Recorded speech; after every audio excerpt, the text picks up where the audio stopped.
दे, ताकि मंटू सोलंकी जैसा एक सेंधवा में नहीं लेकिन पूरे देश में मंटू सोलंकी पैदा होए और ऐसे ही मंटू सोलंकी पूरे देश में होगा तो सामाजिक तौर पे आदिवासियों का विकास और संरक्षण कर सके। मंटू दादा। जोहार, जय आदिवासी जिंदाबाद। आप सभी को सबसे पहले विश्व आदिवासी दिवस की हार्दिक शुभकामनाएं देता हूं और इस कार्यक्रम में जितने भी युवा आए हैं उन सभी को एक ही मैसेज देना चाहता हूं कि हम हर बार कार्यक्रम में आते हैं जिस प्रकार से नाचते गाते धूम मचाते, मचाना चाहिए। हमारा इलाका है, हमारा क्षेत्र है, हमारा राज्य है और हमारा देश भी है। मैं एक ही बात बोलता हूं कि हर बार मैंने सुना है आदिवासी इस देश का मालिक है। अरे मालिक हो तो मालिक जैसा व्यवहार चालू कर दो। बोलो फॉरेस्ट वाले उनको, जंगल में जाके अगर हमारे को कोई परेशान करता है कि जंगल हमारा है, अगर तेरा है तो तू बता दे, तेरे कागज लाके, नहीं तो हम बता देंगे हमारे गांव का काकड़ कहाँ है, हमारे गांव का दिवासा बाबा कहाँ है, मुंडिया बाबा कहाँ है, जितने भी हमारे देवी देवता सब बता देंगे, लेकिन फॉरेस्ट वाला कभी नहीं बता पाएगा। तो आप लोगों से एक ही बात करूंगा मैं कि मालिक हो तो मालिक जैसा व्यवहार चालू कर दो। और उसके लिए तुम्हारे को आज की तारीख में सबसे जरूरी एक ही हथियार है हमारे पास मालिक जैसा रहने के लिए, लड़ने के लिए, और वो चीज है, वो शिक्षा है। सरकार चाहती है कि आदिवासी अनपढ़ रहे, अपने हक अधिकार की बात नहीं करे। अनपढ़ रहेगा, कमजोर रहेगा, भूखा रहेगा, तब वो हमारे हक और अधिकार की बात नहीं करेगा, हमारे समाज की बात नहीं करेगा। वो यही चाहती है सरकार कि हमारे युवा अनपढ़ और बेरोजगार रहे। लेकिन आपको मैं एक ही बात बताना चाहता हूं कि आप लोगों ने, सभी ने मेरे को एक मौका दिया है विधानसभा में आपकी बात उठाने के लिए। मैं बात उठा रहा हूं वहां, मैं युवाओं की बात उठा रहा, मैं किसानों की बात उठा रहा हूं, लेकिन सरकार हमारे को सुनने को तैयार नहीं है। हमने देख रहे हैं कि छोटे छोटे बच्चे उनके हक अधिकार के लिए पैदल जाते हैं, लेकिन कोई भी अधिकारी, कोई भी नेता वहां पर उनके पास जाके खड़ा नहीं रहता कि क्या समस्या बताओ करके।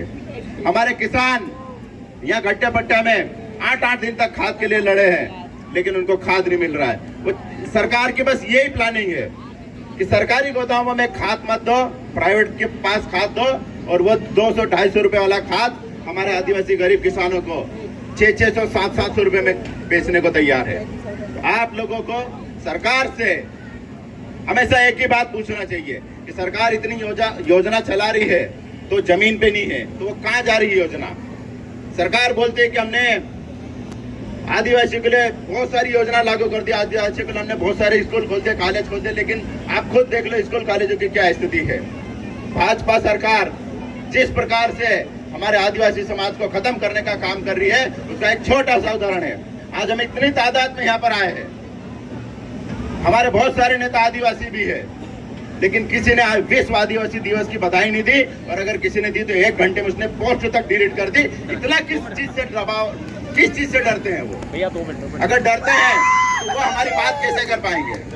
अगर वो नेता जो हमारे समाज की बात करने से डरता है, हमारे समाज की बात उठाने से डरता है, हमारे समाज को विश्व आदिवासी दिवस की बधाई देने से डरता है, तो समझ जाओ कि वो इतना डरपोक है, वो हमारी आवाज ही नहीं उठा सकता है। तो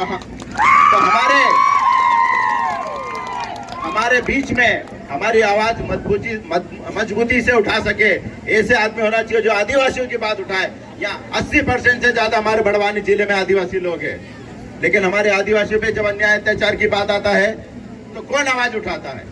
हमारे गजानन दादा है, राजेश दादा है, गेंद्राम दादा है, विक्रम भैया है, ये सब लोग जो सामाजिक संगठन को लेकर चलते हैं, इनके अलावा आपने देखना कभी भी कोई आवाज उठाने को तैयार नहीं होता है। ऐसी क्या मजबूरी है नेताओं की जो हमारे समाज की आवाज नहीं उठाती है?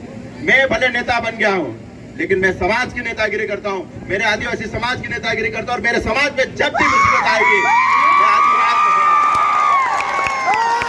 मैं आपका भाई हूँ, मैं हमारे वरिष्ठ लोगों का बेटा हूँ मैं।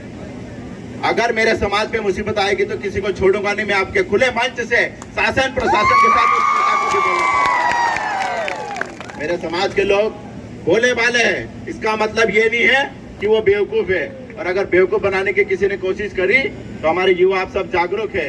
यहाँ सिर्फ नाचने के लिए नहीं आए हैं, हमारी एकता, हमारी ताकत दिखाने के लिए भी आए हैं। और नाचेंगे भी, ये जरूरी नहीं कि आदिवासी नाचेगा नहीं। तो आप, मैं वही बार बार बोलना चाहता हूँ कि हमारी ताकत, ये जितनी ताकत दिख रही है, अगर हमारे मुद्दों पे जाके खड़े हो जाएंगे तो किसी की हिम्मत नहीं कि हमारे आदिवासी के साथ में कोई गलत कर दे। मैं फिर ज्यादा लंबा भाषण नहीं देता हूँ।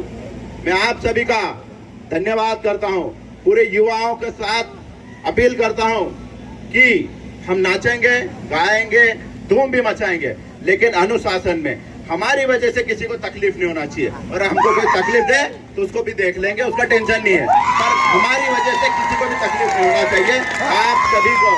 आप सभी को विश्व आदिवासी दिवस की हार्दिक शुभकामनाएं देता हूँ। रैली निकलेगी, शांति से निकालना है, व्यवस्थित तरीके से जाना है, और खूब नाचो, नाचने में कोई कसर मत छोड़ना। लेकिन जब समाज की मजबूरी आए, समाज पे कोई गलत अन्याय हो रहा है, अत्याचार हो रहा है, तब भी इसी प्रकार से सब हमारे युवा खड़े रहेंगे तो हम बहुत आगे तक जाएंगे। बहुत बहुत धन्यवाद। जिंदाबाद, जय जोहार, जय आदिवासी।